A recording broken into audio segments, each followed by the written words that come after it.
Para kanca DSK diantos pangrojongna kanggo nanjurna channel Radio DSK FM Official. Hatur nuhun.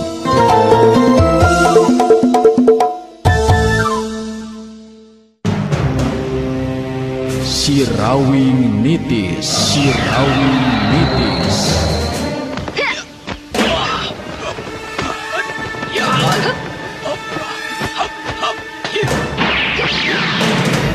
Sirawing nitis. Dongeng Sunda Roman Silat nu ngajujut lagu mapai rundayan carita kahirupan turunan Jawara kakoncara jujulukna Sirawi.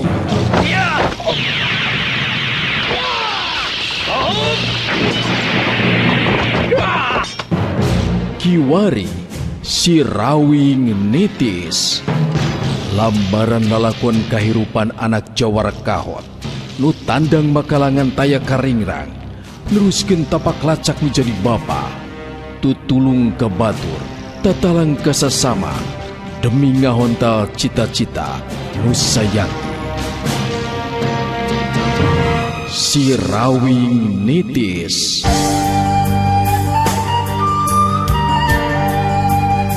RMG Network midangkeun serial dongeng Sunda Sirawing nitis. Sirawing nitis. Pasir nulung kawin taya jawan bisa disorang gunungna ngajegir tepat tilur manuk mapalang caang ngaberang. Sirawing nitis. Naskah Yasana Yat R. Panutur catur Mang Inoy. Pangreka sora Dery Sanjaya. Pangreka musik Rendika MG. Pangjejer gawe Dewi Miranti. Produser ajang Gita Noviana. Produksi RMG Record.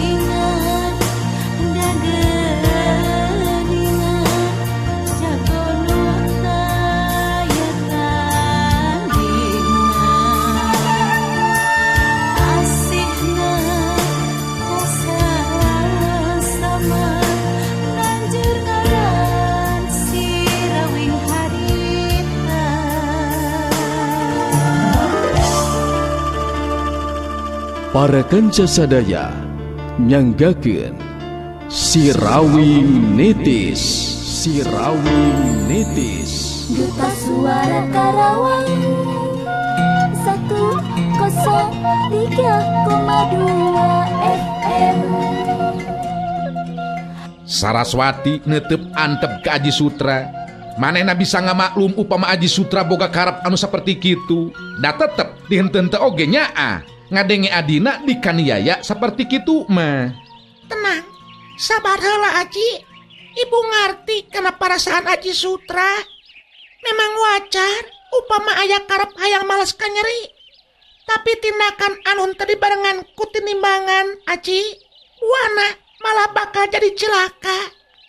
Mun Aji kekeh maksakeun diri hayang balitungan jeung si topeng mayit, sarua beh jeung sosoro jiwa. Sabab ti ayana keneh oge apanan urang teh geus ngarti si topeng mayit lain tandingan urang Aji. Aji Sutra narik napas panjang bari tungkul. Inget kadinya manehna jadi sadar. Memang bener caritaan Saraswati. Upama dirina maksakeun maneh gesan balitungan ejeng si topeng mayit, ngandung harti manehna sosoroh andon paeh paribasana. Abdi memang sadar, Bu. si topeng mayit sanes tandingan dari abdi, tapi nguping wartos ngeunaan anu jadi adi seperti kitu mah abdi teu kiat Bu. Cak ibu oge henteu ngabibisani lebadinya nama Aji, malah beja anu katarima teh henteu cukup gitu. Si topeng mayit geus ngebinasaki Baracul jeung Guntara. Terus deui embaran panangtang dirina ka si Rawing salaki ibu geus nyebar ka mana-mana. Sedangkan kaayaan keluarga ibu ayeuna bener-bener keur diuji sagala-galana. Buktina jaka si Nangling anu cek hidup lumampana tegesan ke tempatna ayeuna manganti, tapi nepikeun ka ayeuna tetela masih kena tacan aya datang ka dieu geuningan. Memang diemut mah kaayaan keluarga ibu bet langkung riweuh sareng prihatin deui. Mung ieu je parawingnya padahal upami teu pisah sareng urang mah Bu. Nu mata kitu kahanyakalan ibu oge. Tah jadi ari cek ibu umanya salah jadi nah mun kekehidap bakal nekat rek ngadu jiwa jeung si topeng mayit. Sabab eta lain tandingan urang Aji. Dina nying harepan ieu kanyataan, urang memang kudu sabar jeung tabah. Sabab ibu boga kayakinan Aji, kajahatan moal salawasna jaya. Abdi mah ngarepkeun teh parawing enggal ngalakukeun tindakan ka jalma saperti si topeng mayit. Sangkan manehna ulah sangeunahna jeung sawenang-wenang dina ngalakukeun tindakanana. Henteu bisa diantepkeun Bu, jalma anu saperti kitu mah. Ibu boga kayakinan si Rawing salaki ibu tang teu moal cici, malah panangtang si topeng mayit tang tu bakal dicumponan. Anu pikeun ibu mah salaku anu jadi pamajikan. Sebenarnya mah henteu ngarepkeun ayana tarung patutunggalan Aji. Anu estu tarohanana teh nyawa. Eta anu jadi kahanyakalan ke diri ibu mah. Aji Sutra anu satadina rek ngalakukeun tindakan nekat jadi rada leler hatena. Tetela masalah anu keur disinghareupan sarta karandapan ku kulawargana si Rawing mah leuwih berat. Aji Sutra netep antep ke Saraswati, telilat terus kedal di lisan. Memang naon anu disaurkeun ku ibu henteu lepat Bu. Saha jalmina Bu anu hoyong kaributan, komo dugikeun ka tarung parbut umur, silih petik pati, silih ala jiwa.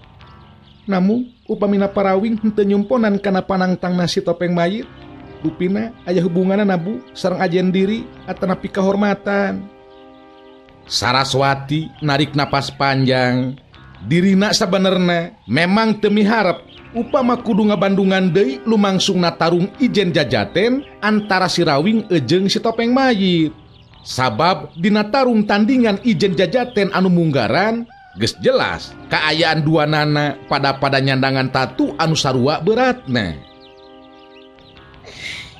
Memang ibu anu kungsi ngabandungan lumangsungna tarung anu munggaran geus nyaksi secara langsung. Si topeng mayit memang mampu ngimbangan ilmu salaki ibu. Kan masih kene untung harita mah kakuatan teh imbang. Duanana pada nyandangan tatu di jero anu berat. Tapi panangtang anu ayeuna bisa dipastikan si topeng mayit geus leuwih ngayakinkeun deui ilmuna. Sabab aya beja manehna ngahaja nyingkurkeun diri. Jalma saperti si topeng mayit memang hayang jadi jago anu paling unggul. Padahal kangaranan manusia mah taya anu punjul. Aji Sutra unggut-unggutan tanda ngabenerkeun kana caritaan Saraswati. Malah Aji Sutra jadi ngabayangkeun bakal ancur kahirupan kulawarga si Rawing jadina upamana teh mah dina seunna tarung ijen jajaten anu ngadua kalian si Rawing ngalaman eleh jajaten. Sokomo upama nepikeun ka ajal sapisan. Aji Sutra narik napas panjang bari ningali kalebah buruan imah. Telila terus nyarita. Duta Suara Karawang. Memang abot Satu masalah sareng kaayaan anu kuda dipayunan ku urang teh Bu. Namun upami jalma saperti si topeng mayit diantepkeun bade saha deui atuh Bu anu mampu ngungkulan atanapi ngimbanganana Bu. Margi harapan abdi tangtos sami sareng anu sanesna Bu. Nyaeta parawing anu diharapkeun tiasa ngungkulan jalma saperti si topeng mayit. Ya mudah-mudahan be harapan hidup sing bisa jadi kenyataan Aji. Sabab saja makna sakur anu hirup dina lampah anu lempeng mah henteu ngaharapkeun kajahatan aya dina kejayaan. mung anu janten kabingung teh. Kumaha ye? Ngawartosan Parawing sareng ayeuna aya di mana anjeunna? Da pira ku ari henteu uningaeun mah nya Bu kana embaran panangtang ti si Topeng Mayit. Ari embaran mah geus pasti tepi ka salaki ibu. Bisa dipastikan salaki ibu bakal nyumponan kana panangtangna si Topeng Mayit. Di kerjaman waktu ibu lajang, salaki ibu masih kene bujang. Estu keur nu ngaran si Rawing mah taya istilah sieun kangaranan nying harepan kajahatan mah. Ngan anu jadi kasalempangan keur ibu mah upama anu jadi salaki ibu nepikeun karumpak caringin di buruan alatan tarung ijen jajaten ngalawan si Topeng Mayit. Dina kaayaan eukeur ngalobrol saperti kitu. Harita aya anu datang bet panjang umur sabab anu datang teh si Rawing geningan anu keur diobrolkeun ku Saraswati jeung Aji Sutra.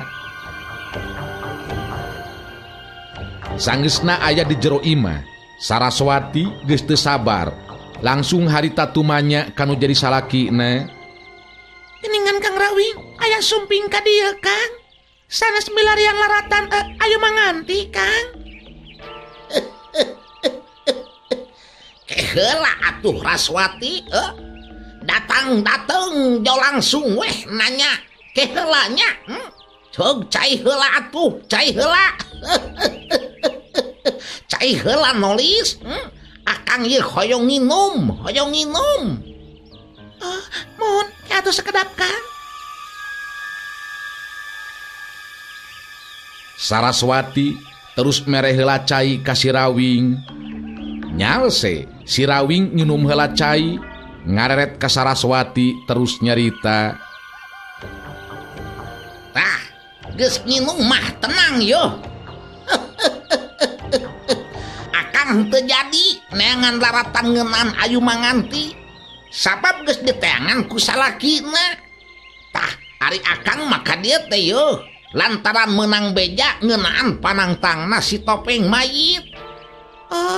Janten Kang Rawing tos ngadangu atanapi uninga kana wartos ngeunaan embaran panangtangna si Topeng Mayit. Teras kumaha Kang sikep Kang Rawing? Nya jelas atuh ku akang bakal didatangan. Maknya jalma anu ngondang henteu didatangan. Tah, akang ka dieu teh rek nyamper Raswati nya init ka paguron Topeng Laras. Sabab si Topeng Mayit ngadagoan kadatangan urang Raswati. Saraswati ngareret ka Aji Sutra terus nyarita deui. Tah, bieu ku abdi diupat jeung Aji Sutra Kang Rawing. Aji Sutra teh satadi nama rek nekat ngadatangan si Topeng Mayit lantaran laras anting dikakayak ku si Topeng Mayit. Ngan ku abdi dihalangan Kang. Kang Rawing nabet uninga deui ayu manganti di pilarian ku Jaka Sinangling. Na uninga ti mana Kang? Nya atuh da ayeuna teu ningali aya Sinangling di dieu. Pastina oge keur init neangan pamajikanana. Sedengkeun dengkeun beja ngeunaan laras anting akang oge ngadenge. Nyaeta mah wayahna we Jang Aji, ulah kaburu ku nafsunya. Lainna naon, sanajan bener oge wani datang ka ditu, paling-paling oge balik ngaran berenang. Nerta Aji Sutra ungeuk bari terus ngajawab. Laras memang kitu Parawing. Abdi teh panginten ngan ukur setor nyawa we ka ditu ka si Topeng Mayit. Janten Parawing teh bade nepungan si Topeng Mayit. Nyak-nye atuh Jang, nyak-nye. Maknya jalma anu ngondang ku bapa henteu didatangan. Bisi Jang Aji rek milu hayu. Heunggarah lalajo ijen jajaten si Rawing ngalawan si Topeng Mayit. Diajakan ulin kobak embung tah si Topeng Mayit teh keukeuh we hayang tarung cenah. Pagede-gede dah harujak hayam embung deui. Si Rawing sikep jeung caritaanana tetep tenang. Siga anu lain rek indi tarung bae. ngan Aji Sutra geus henteu pati kaget teuing ku ada tabeatna si Rawing saperti kitu. Saraswati netep antep ka salakina terus kedal di lisan. Ari salares nama, abdi teu miharep Kang. Upama Kang Rawing kedang ngalaman deui tarung Ijen Jajaten jeung si Topeng Mayit. Komo ayeuna kaayaan kulawarga urang sasatna keur kieu. Bet kulawarga teh paburun cai teu puguh Kang. Ras ayeuna Kang Rawing kalaka nyumponan kana panangtangna si Topeng Mayit. Kumaha Kang? Pami aya naon-naon? Aya naon-naon atuh Raswati, da puguh memang geus aya naon-naon ti tadina apanan? Henteu kudu dipake aral ceuk akang mahnya. Anu penting pamaksudan urang bisa aya dina kalancaran. Lancar naonana? Nya lancar dina harti salamet. Ulah boron ninging hareupan si Topeng Mayit ngalawanan buta gede 10 urang oge ari dikeresakeun salamet mah tangtu moal cilaka kitu tah Raswati. Tuh, dah kitu Kang Rawing mah. Tindakan jalma saperti si Topeng Mayit teh jelas ancaman Kang. Malah ka kupingku abdi cenah susumbarna si Topeng Mayit teh tarung Ijen Jajaten anu ngadua kalian ayeuna mah anu paling akhir atawa panganggesan pikeun mastikeun saha anu leuwih unggul. Duta Suara Karawang. Nya, ku akang kungsi ditawaran hayang disebut anu paling jago Topeng Mayit. Nya cenah nyampe katulah keun kuring anu pangheulana bakal nyebutkeun si Topeng Mayit pangjagona sadunya. Apanan keukeuh geuningan embung ku akang dikitukeun oge. Sabab kapanasaran manehanana mah hayang tarung nepikeun ka akang rubuh binasa ku manehanana kitu tah Raswati. Tah, nu mawi kitu Kang Rawing, abdi teh teu miharep upami ayeuna kaayaan kulawarga anu nuju kieu. Ras be, aya naon-naon anu tumiba ka Kang Rawing. Nya akang eleh Jajaten terus ajal ku leungeunna si Topeng Mayit kitu meureunannya ka salempangan teh. Nya ari keur akang mah rek kumaha bisa nolakna lamun memang takdir geus kudu kitu Raswati. Apanan aya paribasa takdir geus teu beunang dipungkir kadar teu beunang disinglar. Uyah teh sakuduna asin mun gula mah amis pan teu bisa dilobah deui. Kitu deui akang lamun geus ditakdirkeun kudu ajal ku si Topeng Mayit sanajan akang nyumput pasti si Topeng Mayit anu datang neangan nyampeurkeun. Nu mata jeung tibatan didatangan mah mending keneh ngadatangan jalma anu masih keneh panasaran. Hanya karek indit ya padahal mun mae seula pada jeung beuleum ganas teuh meureunan ngeunah jang aji nya. Saraswati ukur narik napas panjang. Kangaranan anu jadi salaki geus kitu sikep jeung pamadeganana. Manehna teu bisa ngahalangan deui kana eta patekadan. Nya upami Kang Rawing memang bade keukeuh kitu mah Kang, abdi teu tiasa ngahalangan. Nanging Kang Rawing kedah waspada. Saanu terang si Topeng Mayit bakal ngalakukeun tindakan anu licik Kang lantaran boga udagan hayang unggul. Nyarek licik keur akang mah mun memang kitu kabisana. Anu penting mah akang teu licik ka manehanana nya. Tah kumaha jang aji rek milu. Aji Sutra diajakan indit pugu be manehna oge panasaran hayang milu nyaksian kana lumangsungna acara mangsa si Rawing tarung tandingan nying hareupan si Topeng Mayit. Nya upami diajakan kalayan kawidian mah ku salira Parawing abdi tangtos hoyong ngiring ngabandungan kana lumangsungna eta tarung. Namun abdi mah moal ngiring lebet ka paguron Topeng Laras panginten rek ngiring cicing be di salah saurang kenalan abdi nu aya di eta lembur.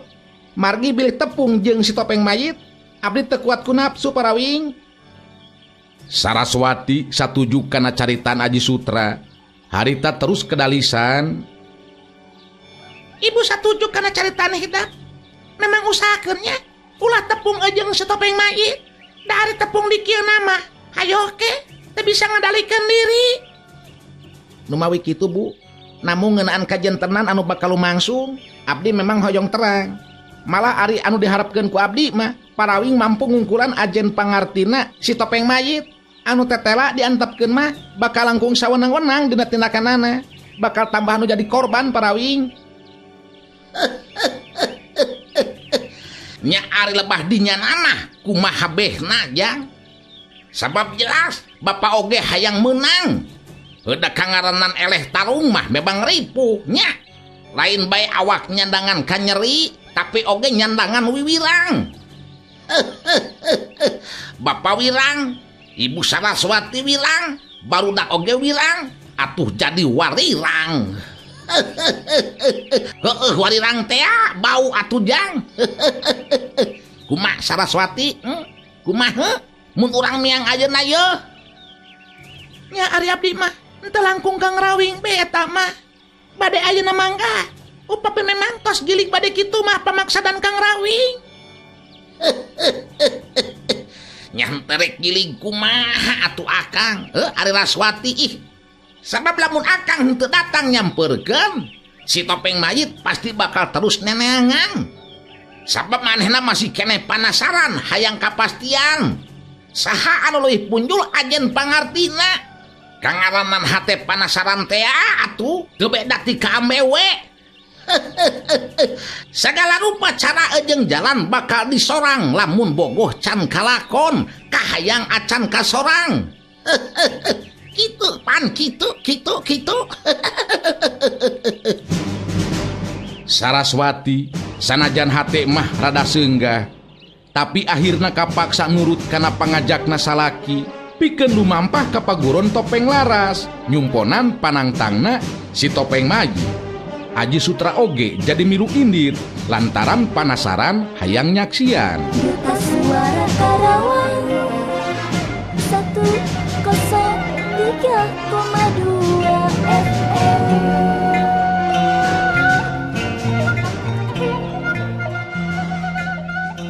Caturkeun di paguron topeng laras. Harita si topeng mayit keur ngerem maneh di jero kamarna. Sedengkeun anggota topeng laras keur pada galuntreng ngalobrol. Malah Dewi Angrum oge milu ngariung. Sok sanajan awewena ngan ukur manehna sorangan. Cik, cek ilaing kumaha kira-kirana yeuh. Aya datang moal si Rawing ka dieu.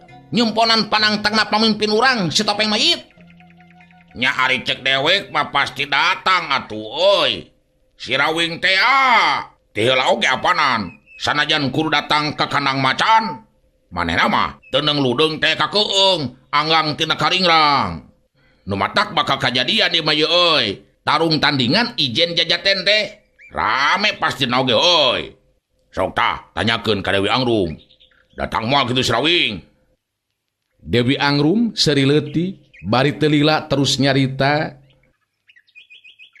Si Rawing, mun memang manehna boga keneh wawanen, dina harti teu sieun aja, tangtu bakal datang ka dieu.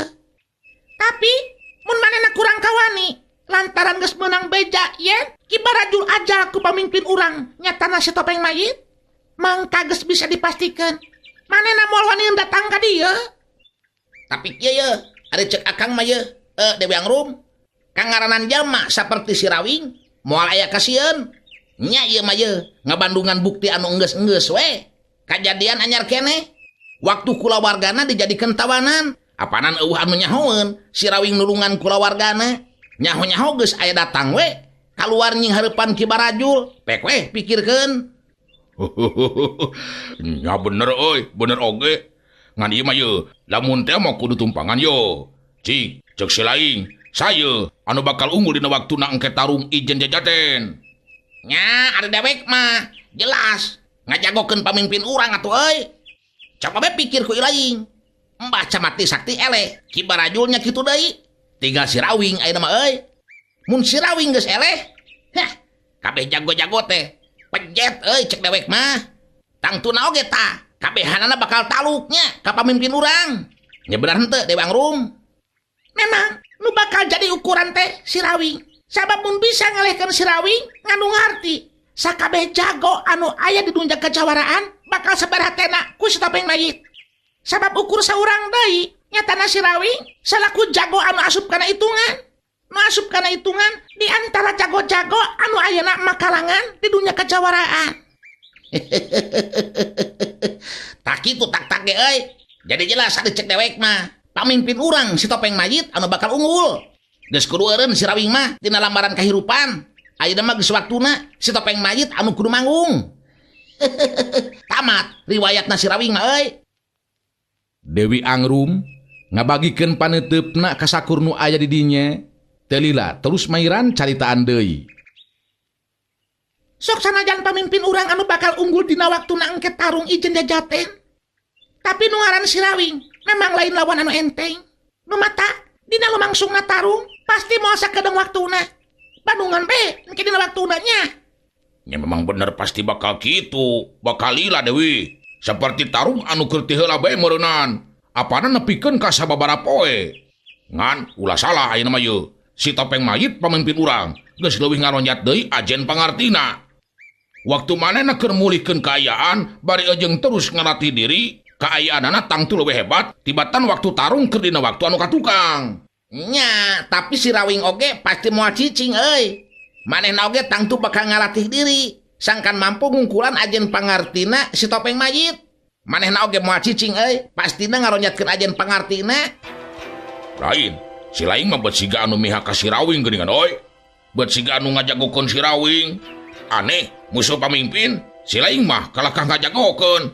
Teu ngarti dewek mah. Lain mihak atawa ngajagokeun dewek mah. Ngan ieu mah ceuk jalan pamikiran dewek. Sabab si Rawing oge lain jago kamari sore. Pasti manehna oge moal cicingan euy. Heueuh cek dewek oge. Eta mah si laing sarua ejeng ngabela ka si Rawing. Hartina mihak ka si Rawing.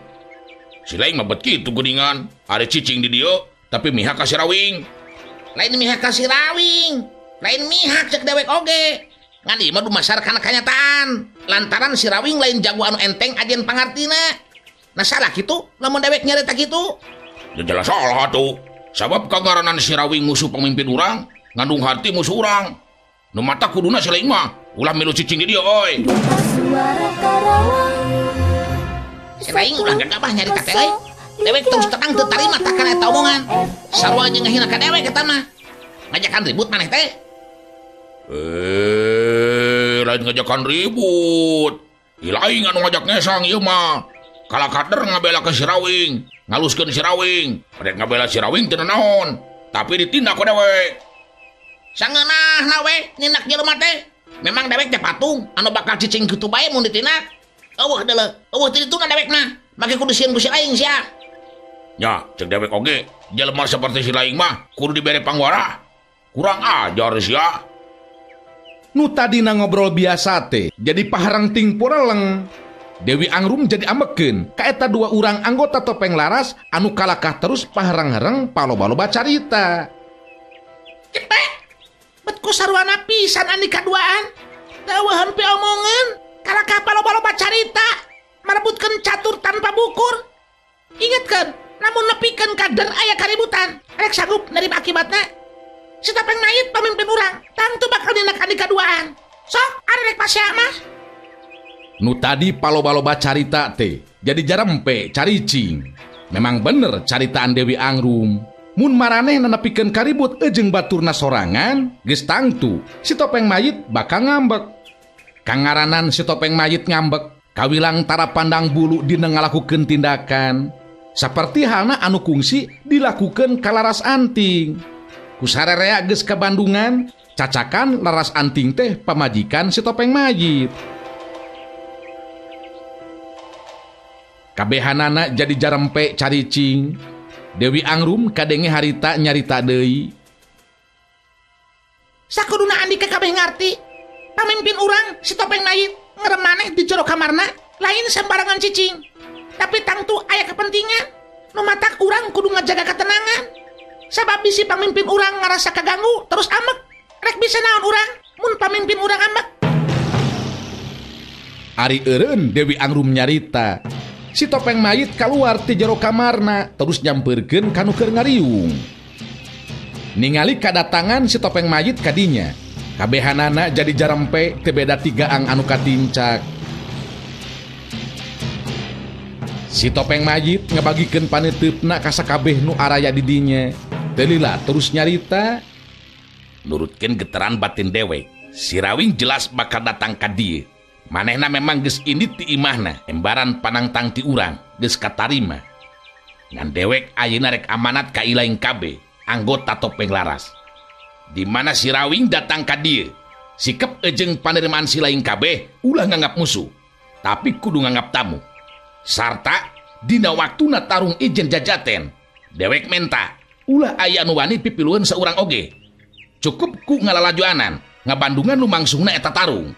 Sabab tarung anu lumangsung mangrupa tarung jago sajati. Karti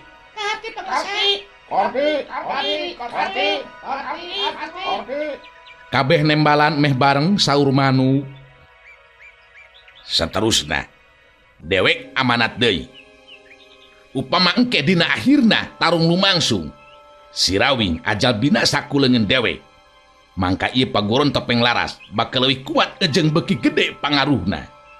Tapi sabalikna, lamun dewek anu nepikeun ka hanteuna, ieu paguron kudu dibubarkeun. Sabab eueuh hartina ieu paguron lamun pamimpinna geus pugur eleh jajaten ku si Rawing.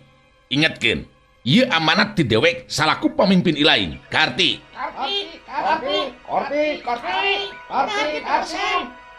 Kabeh nembalan deui meh bareng tanda merhatikeun kalawan Daria kana caritaan si topeng mayit. Si topeng mayit ngareret ka Dewi Angrum terus harita nyarita deui. Kumaha kaharti kumaneh Dewi? Bisi maneh rek cumarita? Enta pangersa cekap. Kartos pisan naon rupiah anu kadugikeun ku salira pangersa. Jadi kadatangan si Rawing ka dieu pikeun anggota topeng laras mah ulah nganggap musuh panginten, tapi kudu dianggap tamu. Bener. Rek datang si Rawing sorangan atawa ejeng kulawargana ulah aya anu wani ganggu. Ingetkeun, nurutkeun pangalaman anu geus kasorang. Mangsana dewek tarung ijen jajaten ngalawanan si Rawing. Cantang tu anggeus sapoe 2 poe. Malah dewek boga kayakinan si Rawing oge henteu cicing. Nu mata dewek boga kayakinan tarung moal bisa sakedeung-sakedeung waktuna.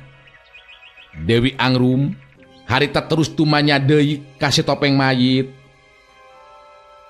Punten pangersa, abdi sejatu maros.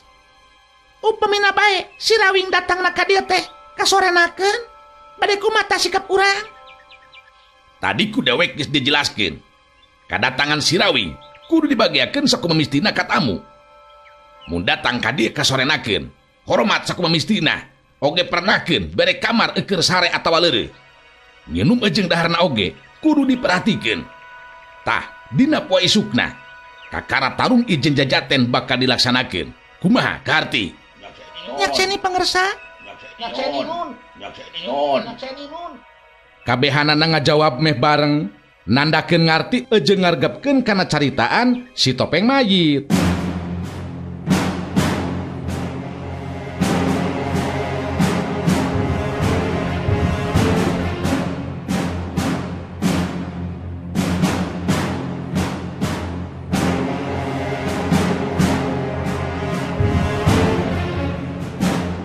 Tetela memang bener, wanci nyedek kasorenakeun si Rawing ejeng Saraswati aya datang ka paguron topeng laras. Sedengkeun Aji Sutra mamisahkeun diri rek milu mondok di jama kawawuhanana nu aya di eta lembur. Kadatangan si Rawing ejeng Saraswati dibagiakeun ku si topeng mayit ejeng Dewi Angrum. Sikep jeung caritaan sarta panerimaan si topeng mayit teu beda ti kata tamu bae. Si topeng mayit anu harita nyarita. Bagea Rawing, lumakuna waktu teu karasa. Ayeuna urang parang ditepungkeun deui bagja pikeun deui kula. Mudah-mudahan bisa istirahat anu tenang di dieu, geusan mulihkeun tanaga ejeng ngaleungitkeun ka cape.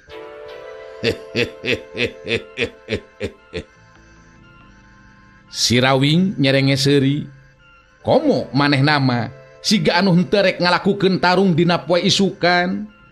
Lain bae tenang dina sikepna, tapi dina caritaanana oge henteu robah, tetep dibarengan ejeng heureuy. Bagea deui yeuh Lur. Memang henteu karasanya lumakuna waktu puguh oge. Ayeuna bet diparengkeun tepung deui di dieu. Sarua syukurna we ari pada sehat mah Lur. Tah, ayeuna mah mending keneh leureuhkeun. Dina poe isukan tanaga ejeng kakuatan tang tugas pulih seperti biasa. Dina waktuna urang ijen jajaten geus pada tenang kaayaan. Bisi aya kaperluan naon bae, tinggal nyarita ka anak buah kula. Tempat geus disadiakeun, sangkan tenang ejeng tumanina, leungit kacape pulih deui tanaga. Nya syukur we atuh ari kitu mah. Katarima pisan yeuh kanyaah ejeng perhatian teh. Jadi acara isukan mah meureunna tetep be jadinya. Pabedas-bedas tanaga ejeng papelit-pelit teh Lur. Bener kitu Rawi. Tapi henteu kudu dicaritakeun ayeuna. Nu penting mah leuwih hade leureuhkeun heula ayeuna mah nya. Leungitkeun kacape, pulihkeun tanaga. Sok, ieu tamu urang anterkeun ke tempat anu geus dipernahkeun. Hormat sakumaha mistina. Si Topeng Majid mere parentah ka anak buahna, bangun anu embung lila cumarita ejeng si Rawing.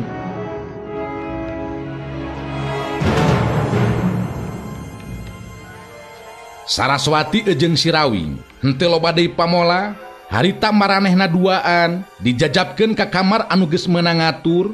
Acara poe eta mah lantaran wanci geus sore eueuh deui kajaba tinggal leureuhkeun kacape, mulihkeun tanaga. Duta Suara Karawang 103,2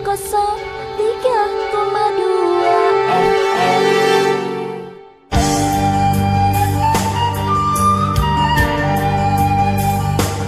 RMG Network rengse midangkeun serial dongeng Sunda Si Rawing Nitis. Si Rawing Nitis. Lamping pasir nulung kawin, kaya jalan bisa disorang.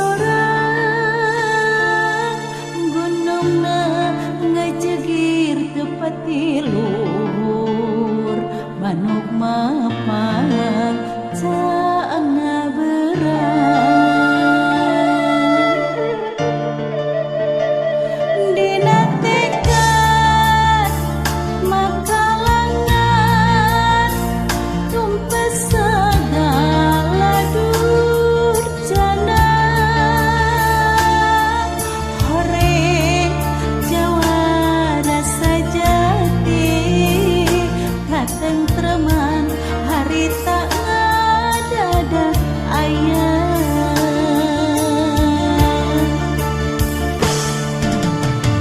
Si Rawing Nitis.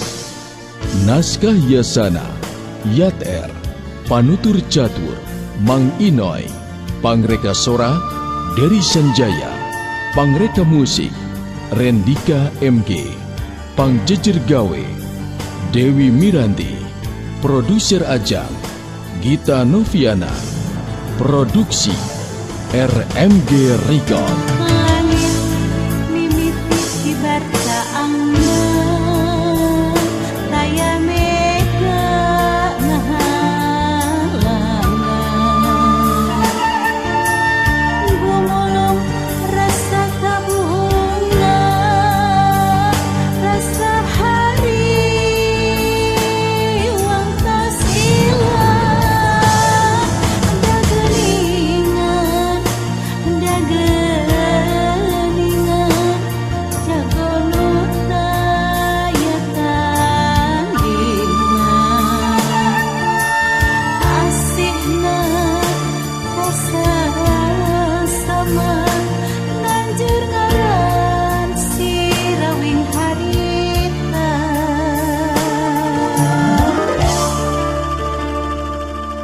Para kanca sadaya, wilujeng kantun.